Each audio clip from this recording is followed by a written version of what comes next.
What makes media bad? Is it the terrible choice of music? Is it the way the creator didn't rehearse their lines?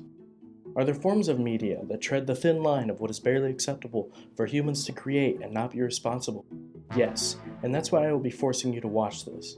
To really know what makes bad media bad, we must first know what makes good media bad. I mean good. Spreads a positive message. Well, okay, but not really. Think about this. How many forms of media actually spread a good message? Horror movies hardly show anything positive in a typical sense, and the news isn't inherently positive because it depends on what's being reported on. This shouldn't be on the list. Easy to understand. Wow, okay, this is a really bad start. Ease of understanding is not always a good thing. A good puzzle shouldn't be easy to understand. A good story should contain complexities that aren't obvious. There should be a reward for creative thinking and the ability to overcome a problem.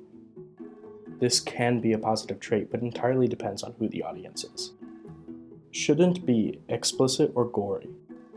I'm starting to see a trend with this list. Expletives and gore and violence and sex and drugs are all useful storytelling devices. Maybe children's television shouldn't contain these subjects because it could ruin their mind. But maybe ruining one person's mind is enlightening to another.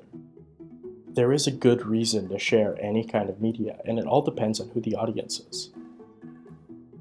We can come together and agree on some things that are good for most people, but there will never be something that every single audience enjoys. There are some bad things that people like, but it's only bad because we don't agree with it. Maybe in somebody's mind, they might think gore is cool, or sex scenes are exciting, or pineapple is good on pizza. A lot of us might see these things as degeneracy, but some of us are just laughing along because they don't want to be the odd one out. I think in order to really demonstrate this idea, I should show you what I like about bad media. I can move from one time plane to another. This is Neil Breen. He's a passionate filmmaker from Las Vegas, and he used to be an architect. That's where he made most of the money that funds his films.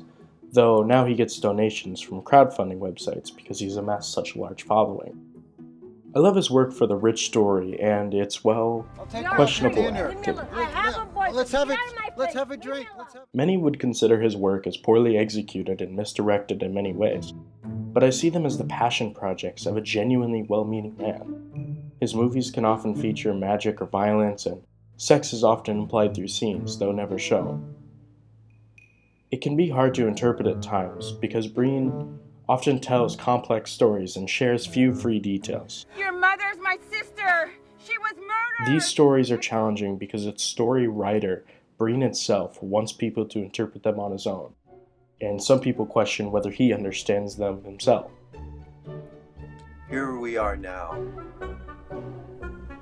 Here is where I'm from. They're 1,000 light years apart. I can manipulate space, time, and energy. I can compress time. Dark matter, dark energy, quantum physics, the string theory. I can bend time so that I can travel from where we are now to 1,000 years in the future. Where I'm from, by bending time, I can compress the travel distance in time from here to here to no time at all.